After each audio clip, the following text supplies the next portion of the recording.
The Joe Rogan Experience. Okay, from 2009.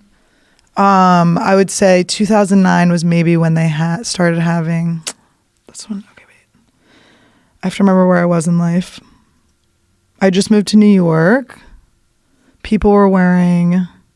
I don't know. I had lived in Santa Fe and I was drinking a lot, so I definitely had. I quit drinking in 2009. I still have never been to Santa Fe. I started comedy then. Santa Fe is supposed to be a weird place. That's where I met Tate Fletcher. Holla, Caveman Coffee.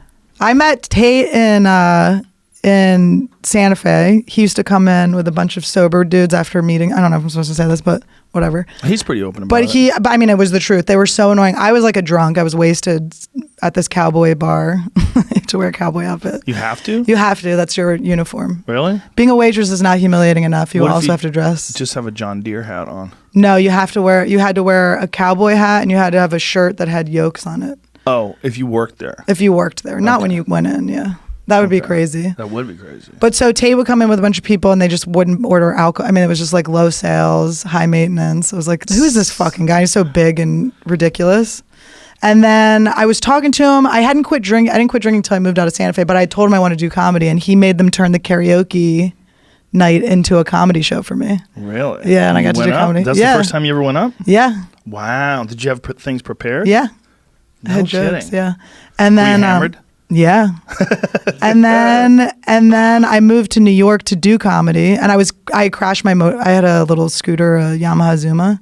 And I crashed it because I would drive drunk all the time. That was my happy place. Like to this day, it really was, honestly, that feeling of like driving wasted on a scooter was the wind blowing through your hair because you're not wearing a helmet. The thing about scooters is you don't really think you can kill anybody else. So it's not that bad to drive drunk. Yeah, but you can get in the way of someone else. Sure. You can do anything. I fucked myself up so bad. I woke up had blacked out completely. My face was split open. I had road rash all over my tits. This was Father's Day 2008. You don't remember falling? I just remembered like little pieces. I remembered that someone helped me. I woke up, I was living at my friend's house. I woke up at the house. He was staying at his girlfriend's house, so I was there alone, but my chin was split open. I'd been wearing a dress and it looked like my throat had been slit. Like there was just blood all the way down it. Road rash all over my tits, all over this side of my arms, my knees. Like I just was fucked up. You just face planted. Just face split open. I peeled out and like just went chin first into everything. And then I remembered that a girl that didn't like me had helped me. That's all I could remember. It was someone who usually hated me, helped me. Wow. And then so I went to the hospital. I called my roommate. He came back. I went to the hospital. I got 9 stitches and then I was still wasted. I mean, I was still so hammered. And the doctor kept going, "Were you drinking?" And I kept going, "Just between us?" He's like, "Yeah." And I went, "Nope." I was like, "I'm not going to fucking jail, you motherfucker." I was like, "No, you just crashed my scooter. It's crazy." He didn't know that I didn't wake up to drink through the pain. So then I got the stitches and I was friends with all the cops in Santa Fe because I was an alcoholic. So that's a really good plan. You got to befriend them so they don't arrest you. And they had told me if they had caught me, because I ended up finding my scooter on the side of the road. My friend drove me around. So I found out where I had peeled out and there was like a bunch of loose gravel. So I just peeled out on the gravel. And the cops said that they would have arrested me for an aggravated DUI because I hurt myself. I had injured myself. That's what an aggravated DUI That's is? what they said back then. I mean, I was still wasted when they said that. It's worse if you hurt yourself? You would see. Yeah, because I had to go to the hospital and stuff. You would think you got a little punishment in there. Yeah. Well, so then I didn't learn the lesson. I went out drinking that night with the stitches in my face. And my line was I would carry Neosporin around and I'd ask guys if they wanted to rub Neosporin on my titties. Like I almost lost a nipple. I mean, it got so close. Jesus. Yeah, I looked crazy, but I was a drunk. So I was like, woo, fun girl. They used to call me Fun Girl Annie behind my back. And I thought I thought it was like a cool, I didn't realize they were making fun of me. Oh, Jesus. So anyway, so then I went out that night and I saw this guy with a puppy and I started playing with the puppy. And I was like, "Oh, your puppy's so cute." And he goes, "Do you not remember me?" And I'm like, "I've never met you before." And he goes, "Last night I helped you. You crashed your scooter." And I was like, "Oh, fuck." And he's like, "I ride a motorcycle, so I didn't want to call the cops or anything because I know you would have gotten in trouble." And I was like, "Who helped me?" And he's like, "Some girl." So then my friend called me. He's like, "My boss told me." So it was my friend's boss from this hotel that I used to get wasted at. He was the bartender. So she hated me because I would just go get hammered at their nice establishment. Do you look back on those days with any fondness? Because you're sober now. You're all clean. Yeah, I mean, I think I have a wealth of stories. I was a juvenile delinquent, and I had so many childhood traumas and abuses and weird things that happened. I was running for my life in Jersey City when I was 15 from like a fake modeling agent who was like a 6'8" drag queen named Mahogany. What? Running for my life, Hold trying on. to hide. This is a long, good I just story. have a lot of stories. This is not a story you can brush over. All right. What happened? You were 15? So I had gone Mahogany? to Mahogany, yeah. So I had gone to John Robert Powers modeling school, one of those like fake modeling schools. And it's where you pay like $200 and they make like a compilation headshot. Yeah, you like go, they give you classes in modeling, like that's a thing. It's like you either like are weird looking alien hot and tall and skinny or Not. Yeah, or you're not. And I mean, I maybe could have done commercials or something. I was cute, but I also had very low self-esteem. It was such a weird thing to be doing. So, and I had been a tomboy up until that point. So I go to this modeling thing, and then we paid more money to go to like a modeling convention.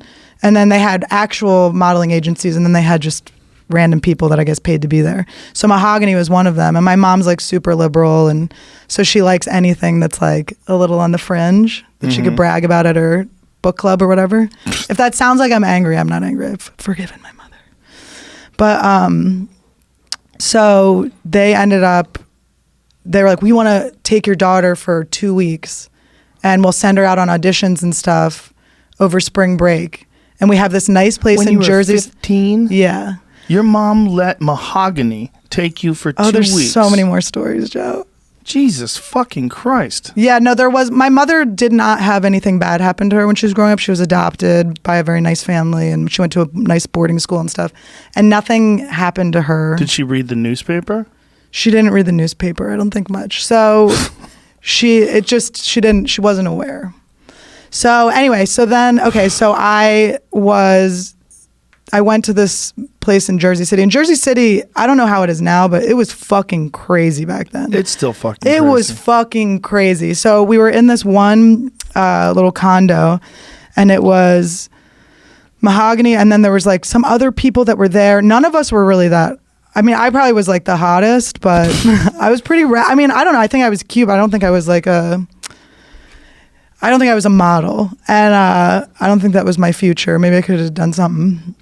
But the only person that I had really bonded with was this 23-year-old guy, Chris, who was this black guy I don't know where he was from, but he was really cool. He was really nice. And he was a little creepy. Like he would say things like, if I was your age, but he never was trying to fuck me or anything. But he kind of was protecting me. And at some point, Mahogany got mad. And it was fake. Like he would make me go buy him weed on the corner and stuff. And it was just a fake thing. My parents paid like $1,500 to send me to this thing. And I think he sent me out I had to go into New York by myself on the train at 15 wearing the sluttiest clothes ever to this thing and then he would tell me, lie and say you're 21 to be an extra on like Sex and the City and stuff. It just wasn't real. There was nothing real about it. It was a total scam.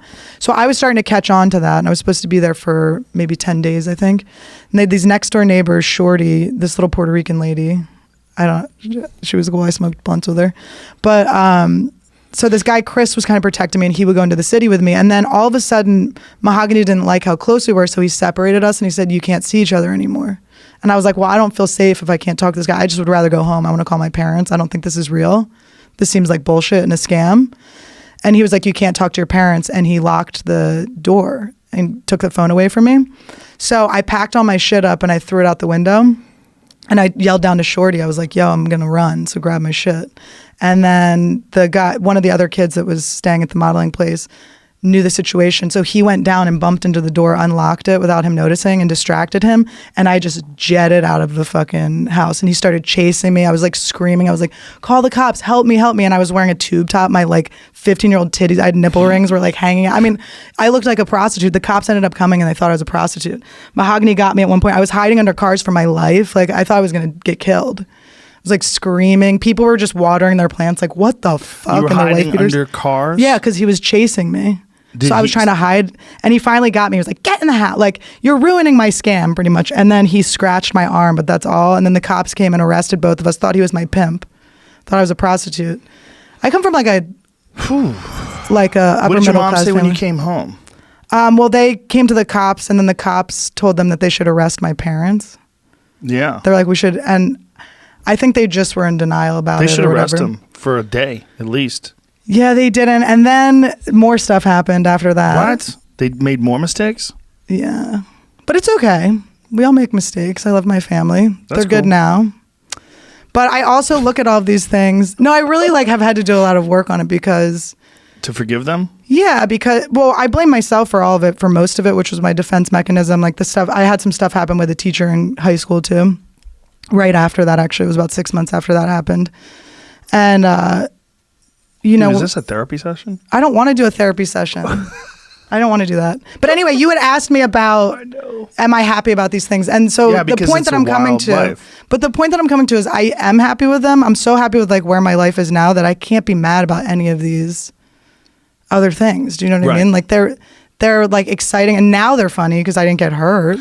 That's what I'm saying. Like looking back on the Yeah, wild, it's fucking drunken hilarious. days. Yeah, there's some Did crazy shit. There's some romance to it if you survive. I flashed a chain gang once on my motor scooter, and then it didn't start, and I had to like put my shirt down and keep walking. Like it's hilarious. I did crazy shit, and I came out like genuinely. I feel good. I'm happy with my life.